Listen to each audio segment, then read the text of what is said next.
Hey folks, I'm One Betawan, and today I'd like to start a new series covering my own custom builds of the vehicles from the LEGO Batman movie. My version of the vehicles will be closer to minifigure scale, and also my leading building principle will follow the guidelines of not being wider than 6 studs and to build them absolutely small as possible while keeping the defining features and spirit of their larger counterpart. With that said, here's Joker's Lowrider.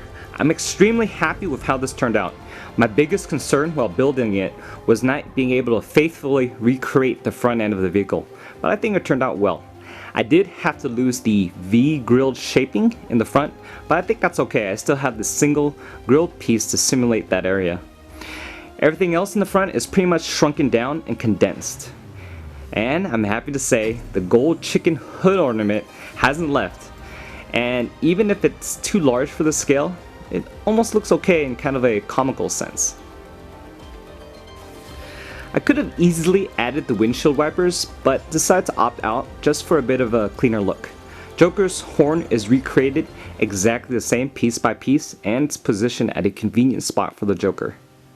I switched over to longer fenders to cover up some of the gaps, and to switch over to smaller wheels to bring the vehicle lower to the ground. The details on the sides of the vehicle is where a lot of compromise was made. At this scale, I just couldn't fit in the exhaust pipes without making it look ginormous and completely out of place. Overall, I'm not too sad that I had to leave them off, but it is definitely one of the most defining features that was lost during the transition.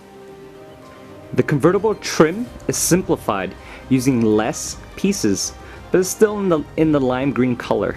Here's a better look at it from the back. The rear is also simplified and condensed in a good way. I was able to keep the overall shape very similar and even managed to include the trunk handle and spare tire holder. An extra spare tire should fit onto it in real life, but I just couldn't get it to attach in LEGO Digital Designer. I also like how the extra 1 plate thickness of the rear bumper doesn't look out of place at this scale. Joker fits inside comfortably, but here's a better look at the interior without the minifigure. It is important for me to get the overall shaping correct, more so than focusing on trying to get all the details of the interior.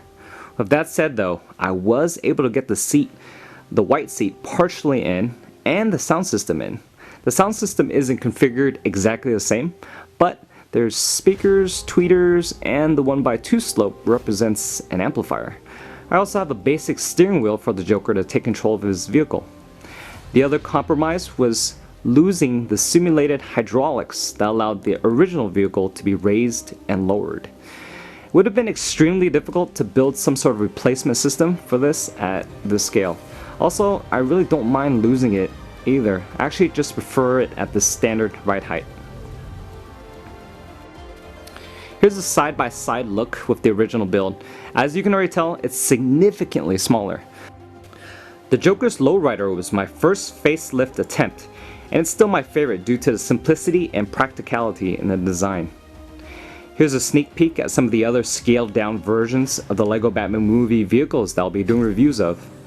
These will come soon, so please stay subscribed and let me know what you think of this new series, and what you think about this version of the Joker's Lowrider in the comments below. I'll see you guys in the next one. Bye.